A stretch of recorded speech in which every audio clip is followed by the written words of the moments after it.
오늘 우리에게 주신 하나님의 말씀은 골로새서 3장 15절부터 17절 말씀입니다.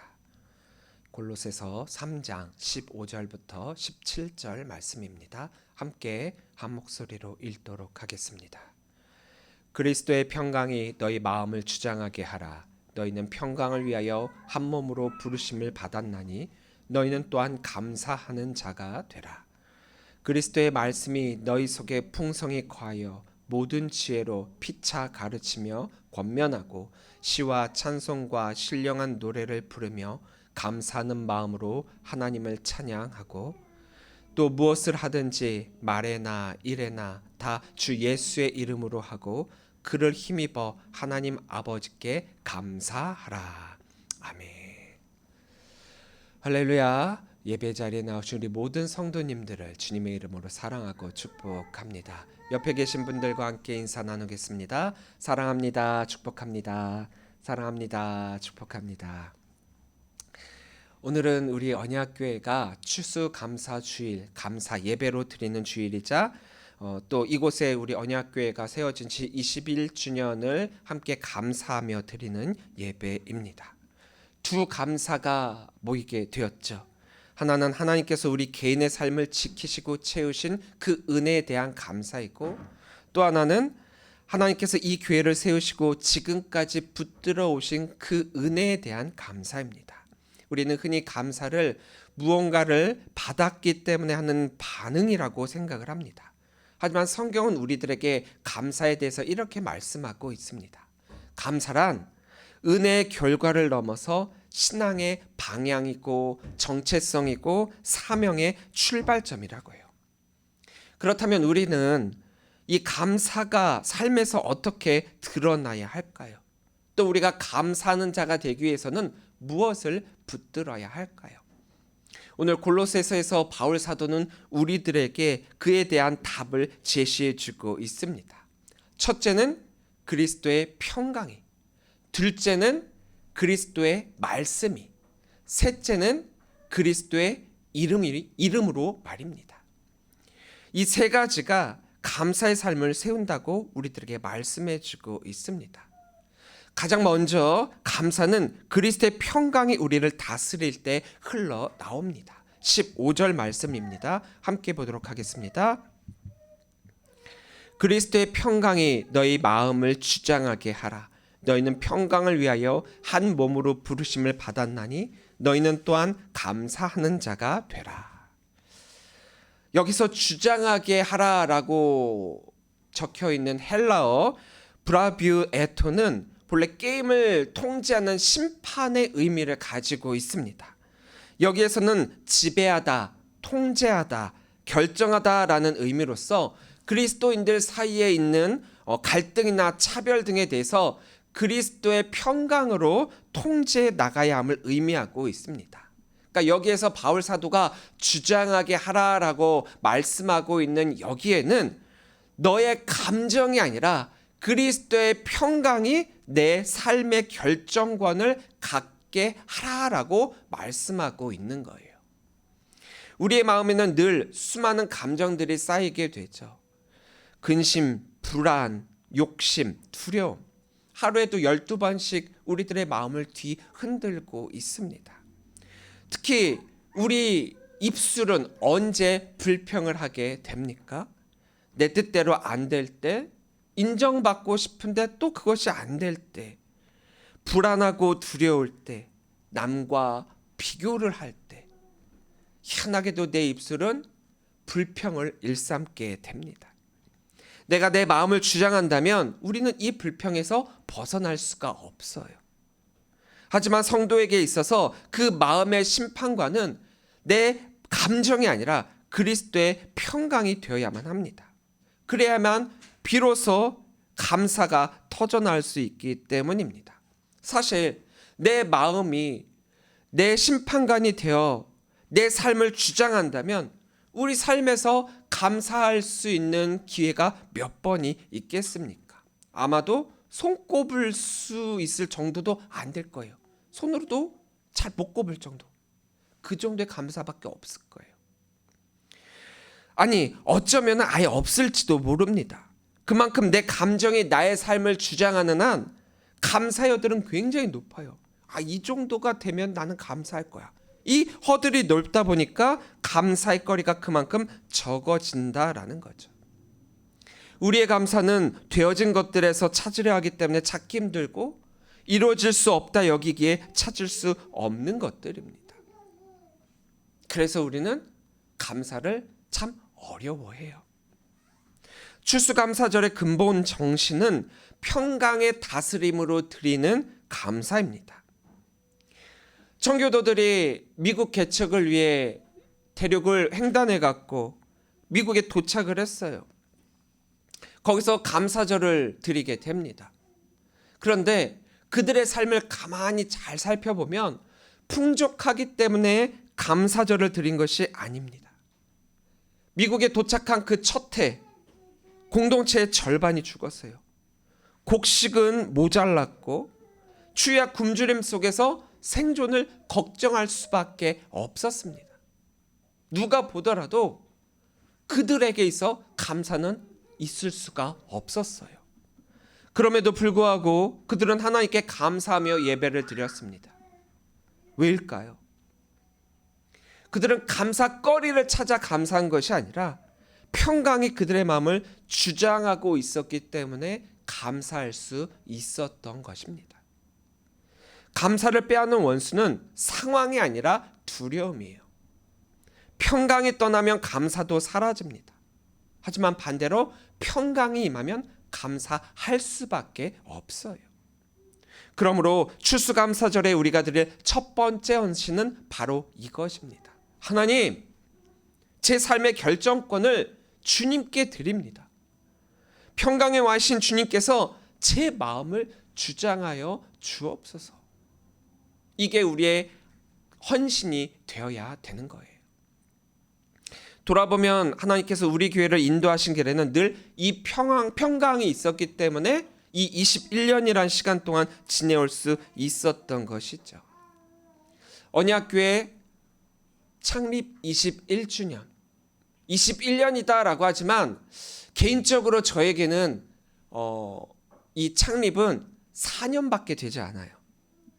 제가 오기 이전의 상황이나 오기 이전에 어떻게 언약교회가 되어져 왔는지 잘 모릅니다. 저는 코로나19 때 이곳에 와갖고 멈췄던 예배를 다시 회복시키며 또 이 교회가 하나님께 쓰임받기 위해 부단하게 노력을 해왔거든요. 그게 4년이에요. 모두 힘들다 어렵다 했던 시기였기 때문에 사실 그 힘든 때 이곳에 올 선택을 제가 왜 하게 되었는지 저도 사실 잘 모르겠어요. 원래 제 마음이었다라고 하면 할 수 없는 결정이었던 것 같아요. 주변에서 왜 이렇게 힘든 시기에 개척교회를 가느냐라고 걱정 어린 핀잔을 또 했거든요. 그런데 하나님이 저와 또 제 가족과 제 주변에 기도하는 사람들의 마음을 움직여 주셔서 이곳으로 올 수 있도록 인도해 주셨어요. 그렇다면 하나님이 오게 하셨다면 반드시 거기에는 하나님의 계획하심이 있거든요.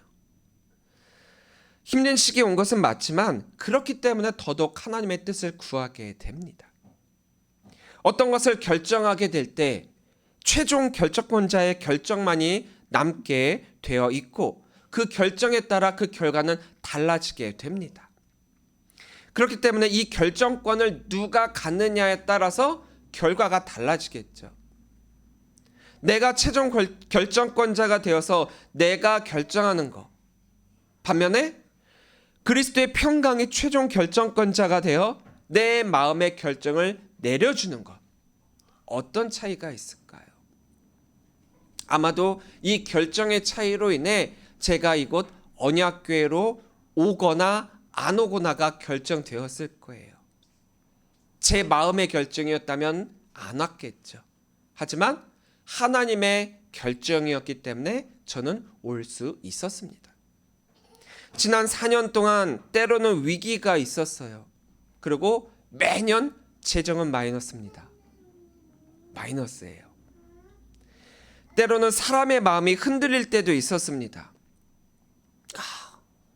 이렇게 힘든데 어려운데 내가 과연 이 목회를 계속 해야 되나? 그러나 하나님은 언제나 우리 교회에 그리스도의 평강을 부어주셨습니다. 사실 주변에서 더 걱정 많이 해주세요. 어떻게 먹고 사냐? 어떻게 교회를 운영하냐? 그런데 정말 감사한 거는요, 되어줘요. 그럼에도 이렇게 4년이라는 시간을 함께 해오게 되었습니다. 교회는 무너지지 않습니다. 그리스도의 평강이 부어지기 때문에 우리는 갈 수 있는 거예요. 평강은 감정이 아니라 통치입니다. 평강은 분위기가 아니라 하나님의 다스림입니다. 지난 4년 동안 나의 열심이 이곳에 있다고는 했지만 나의 열심이 곧 하나님의 열심은 아니다라고 말씀드렸었죠. 그 열심의 의미를 찾아 저는 오늘도 묵묵하게 목회를 이루어 가고 있습니다.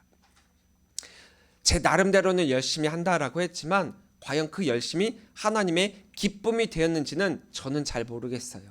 그것은 하나님께서만 아시는 것이죠. 그래서 저는 오늘의 이 말씀을 붙들고 나아가며 오늘도 목회에 대한 길잡이로 여기며 나아가게 됩니다. 감사하는 사람은 언제나 감사하지만 불평하는 사람은 무엇을 가져도 불평합니다. 왜 그럴까요? 이건 어쩌면 잘 몰라서일 수도 있고 또한 그게 우리의 습관이기 때문이기도 합니다. 어떤 부부가 경제적으로 굉장히 어려워요. 그래서 그들은 이렇게 이야기를 합니다. 좀 돈만 넉넉했으면 얼마나 감사할까. 그런데 이 부부가 형편이 좋아지고 돈을 벌게 되었습니다. 그랬더니 이제는 이렇게 이야기를 해요. 시간이 좀 많으면 얼마나 감사할까. 돈이 문제가 아니죠. 시간이 문제가 아닙니다. 환경이 또한 문제가 아니에요. 마음의 정체성이 문제였던 거죠. 그렇게 오늘 추수감사절에 우리가 선포해야 될 우리의 정체성은 이거여야만 합니다. 뭐냐? 나는 감사하는 사람이다. 나는 하나님께 감사하며 사는 자이다. 이 정체성을 우리가 갖기 시작을 하면 우리의 신앙은 전혀 다른 차원으로 변하게 되어 있어요. 제가 목회를 하면서 불평을 하면 목회 열매는 불평만 남게 됩니다. 하지만 제가 감사하면 그 감사가 씨앗이 되어 새로운 열매를 맺게 됩니다. 왜냐? 감사는 씨를 뿌리는 것이기 때문이에요. 시편 126편 5절에서 6절에는 이런 말씀이 있어요. 눈물을 흘리며 씨를 뿌리는 자는 기쁨으로 거두리로다. 울며 씨를 뿌리러 나가는 자는 반드시 기쁨으로 그 곡식단을 가지고 돌아오리로다. 감사는요, 마음의 태도이자 삶의 씨앗입니다. 우리가 하나님 앞에 드리는 감사는 단순한 감정의 표현이 아니라는 거예요. 우리가 감사하다라고 느끼는 거 그냥 마음으로 드리면 되지. 이게 아니에요. 감사는 믿음의 씨앗입니다. 그 씨앗을 심을 때 하나님께서 자라게 하시고 열매를 맺게 하신다라는 거예요. 이 씨를 뿌리는 것이 목회 여정과 너무나도 닮아 있어요. 또 우리가 신앙생활하고 있는 우리의 삶과도 너무 닮아 있습니다. 목회를 하면서 신앙생활을 하면서 왜 힘들고 어려운 일들이 없겠습니까? 신앙의 길은 굉장히 험난한 길이거든요. 근데 반드시 올라가야 될, 등반해야 될 산 꼭대기까지 올라가야 되는 길입니다. 올라가다가 중간에 멈춘다라고 하면 아니 올라간만 못해요. 중간에 멈추면요, 올라가지 못했다라고 하는 그런 아쉬움과 더불어서 실패감도 갖게 되고 그 길을 내려오는 길은 어떤 마음으로 내려오겠습니까? 하지만 이 올라가는 그 모든 과정과 힘듦과 어려움이 있다라고 하더라도 정상에 올라가서 정상에서 바라보는 그 모습을 바라보게 될 때 우리는 그 이전에 힘듦과 어려움은 다 있고 기쁨을 만끽하게 되지 않습니까? 씨를 뿌리는 것은 눈물을 흘릴 수밖에 없는 과정이지만 그 씨가 자라 열매를 맺게 되었을 때 우리의 힘듦의 눈물은 기쁨의 눈물로 바뀌게 됩니다. 그것이 곧 감사가 되거든요. 또 고린도후서 9장 6절부터 7절에선 이런 말씀이 있어요. 이것이 곧 적게 심은 자는 적게 거두고 많이 심는 자는 많이 거둔다 하는 말이로다. 각각 그 마음에 정한 대로 할 것이요 인색함으로나 억지로 하지 말지니 하나님은 즐겨내는 자를 사랑하시느니라. 이 말씀은 단순한 경제 논리로서 우리들에게 하신 말씀이 아니에요. 하나님 나라 원리입니다. 감사를 적게 하면 감사가 적게 느껴지고 감사를 많이 하면 많은 감사가 넘쳐나게 되어 있어요. 너무나도 당연한 원리죠. 근데 사람들은 이 당연한 원리를 자꾸 잊어버려요.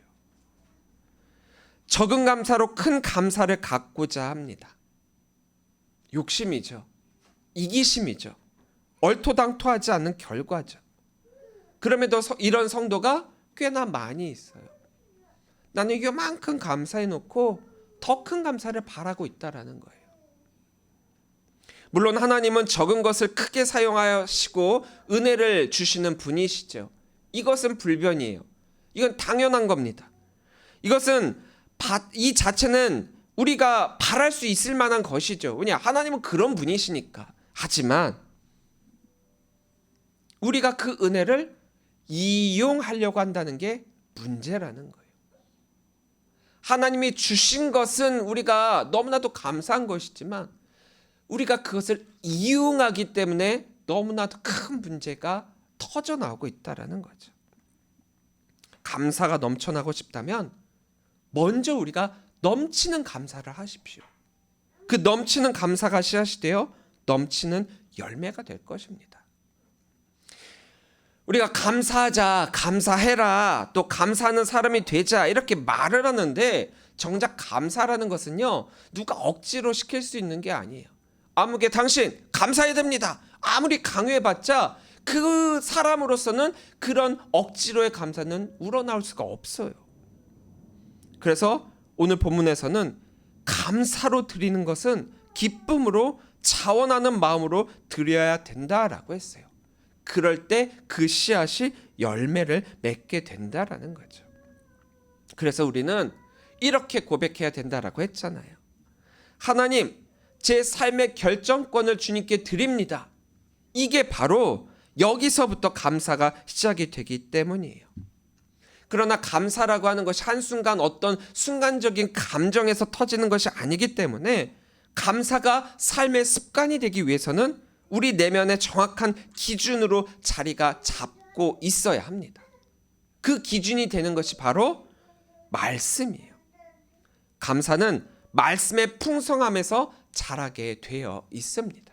16절 말씀입니다. 그리스도의 말씀이 너희 속에 풍성히 거하여 모든 지혜로 피차 가르치며 권면하고 시와 찬송과 신령한 노래를 부르며 감사하는 마음으로 하나님을 찬양하고. 여기서 풍성이라는 말은 그냥 단순히 조금 있는 정도가 아니라 넘칠 만큼 가득 차 있는 상태를 말합니다. 이게 풍성이라는 의미예요. 교회는 말씀으로 풍성하고 충만해야 합니다. 말씀이 풍성하면 교회는 어떤 환경에도 결코 흔들리지 않아요. 말씀이 주장하고 있는 교회는 사탄의 그 어떤 괴계도 그 교회를 흔들 수가 없습니다. 세대가 바뀌고 문화가 달라도 말씀이 기준이 되면 교회는 항상 똑바로 설 수 있는 거예요. 많은 교회들이 무너지고 있죠.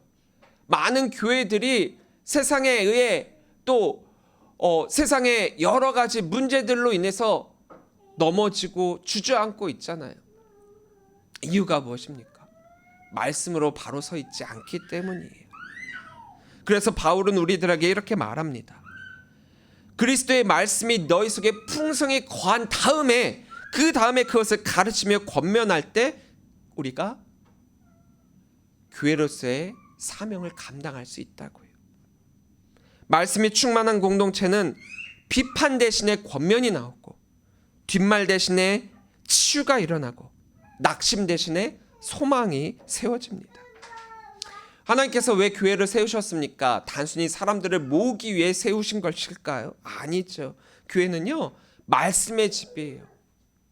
사람들이 모여 하나님의 말씀을 나누고 그 말씀대로 살아가고자 결단하는 곳.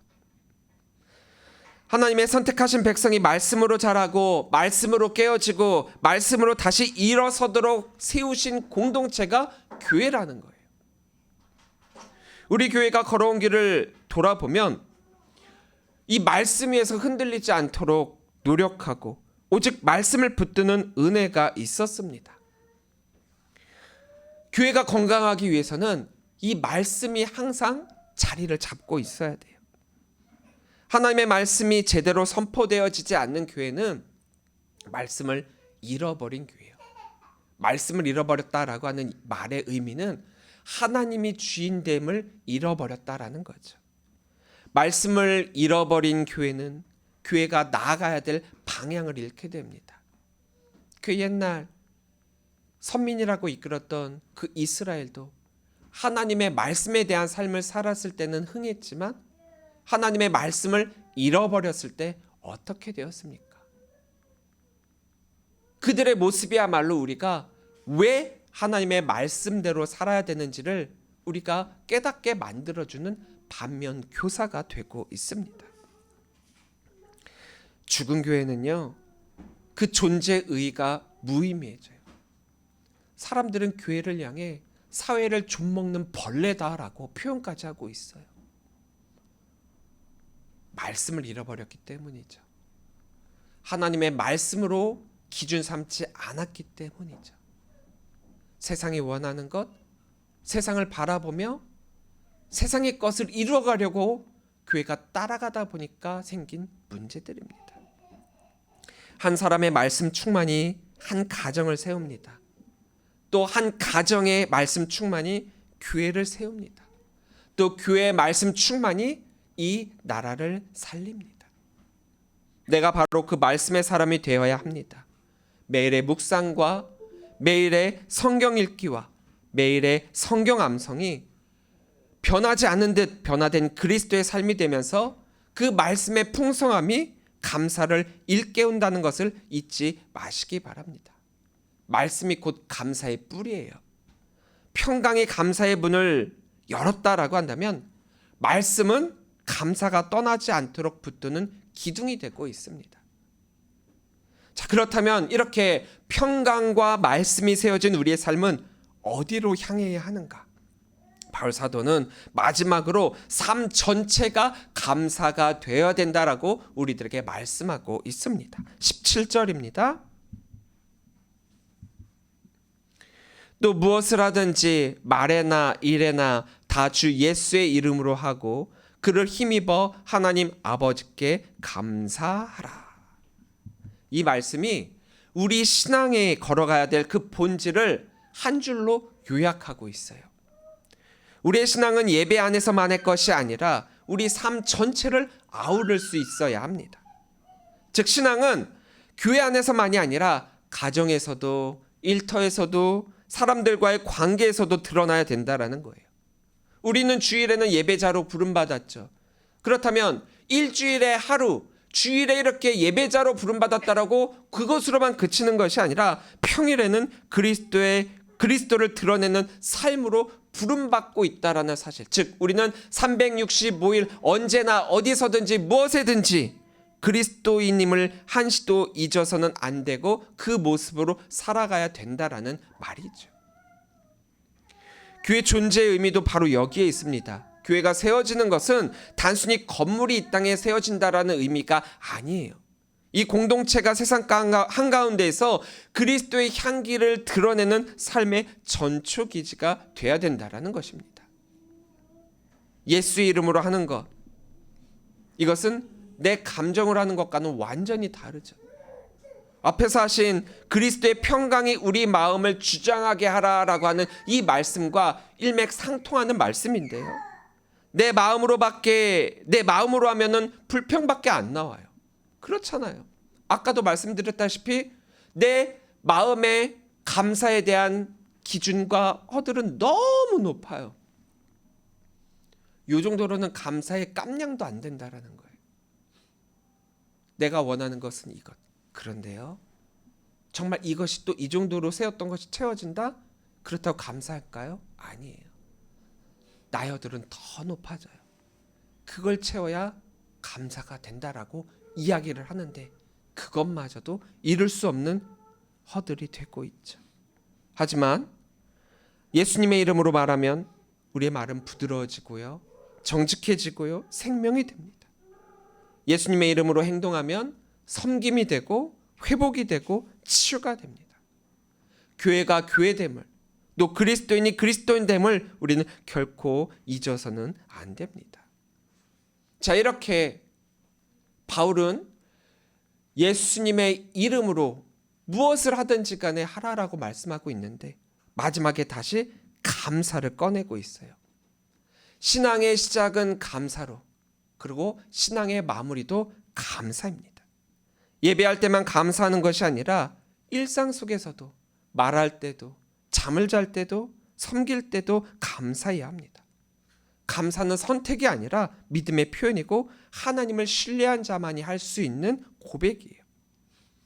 추수감사절은 한 해를 마무리하는 그 수확을 감사하는 날이 아니라 우리의 삶 전체가 예수님의 이름으로 감사하는 삶으로 세워지는 날입니다. 감사하는 자에게는 하나님의 은혜가 넘치고 그 은혜는 다시 나눔으로 나타나게 되고 그 나눔은 또 다른 감사를 낳습니다. 이게 바로 교회가 이 땅에 세워지는 방식이며 또한 살아가는 이유입니다. 사랑하는 성도 여러분, 올 한 해를 이끌어 주신 그 하나님께 우리가 감사하고 있고 또 언약교회 창립 예배를 우리가 기념하면서 감사하고 있습니다. 우리가 이렇게 감사할 수 있는 이유는 지금까지 하나님이 우리와 함께 이 교회를 세우시고 또 앞으로도 우리와 함께 이 교회를 사용하여 나가실 것이기 때문입니다. 그래서 여기서 멈출 수 없습니다. 감사는요, 완료의 의미가 아니거든요. 이렇게 했으니까 감사합니다, 끝! 이게 아니라 감사는 과거를 기억하는 것이기는 하지만 동시에 미래를 향한 발걸음이에요. 감사는 삶의 모든 영역에 스며들어야 하며 또 씨를 뿌려 열매를 맺고 그것으로 함께 기뻐하며 또 감사로 나의 신앙과 교회는 자라며 세워져야 합니다. 평강으로 다스림을 받는 사람, 말씀으로 풍성해진 사람, 예수님의 이름으로 살아가는 사람, 이 사람이 바로 감사하는 자예요. 그리고 그 한 사람의 교회를 세우고 그 교회가 세상을 변화시킨다는 사실을 잊지 마시기 바랍니다. 감사는 사명으로 이어져야 해요. 하나님께서 우리들에게 은혜를 주신 그 이유는 그 은혜를 흘려보내라 라고 말씀하고 계시거든요. 그게 우리의 사명입니다. 21년 전 이 땅에 언약교회를 세워주시고 오늘까지 이르게 해주신 그 하나님의 그 은혜를 우리가 또한 흘려보내야 될 때입니다. 오늘 주신 이 말씀들을 우리가 다시 한번 기억하면서 감사로 시작하여 이 감사가 멈추는 것이 아니라 우리의 사명으로 이루어지며 우리가 받은 그 은혜를 또한 세상 가운데 흘려보내는 그 사명 잘 감당하시기를 주님으로 간절히 축원합니다. 우리 교회가 앞으로도 감사의 공동체가 되고 하나님의 은혜의 통로 역할을 제대로 잘 감당함을 통하여서 사용되어지는 교회로서 앞으로의 모든 삶이, 모든 사명이 은혜의 통로로 되어지기를 주님의 이름으로 간절히 축원합니다. 기도하시겠습니다.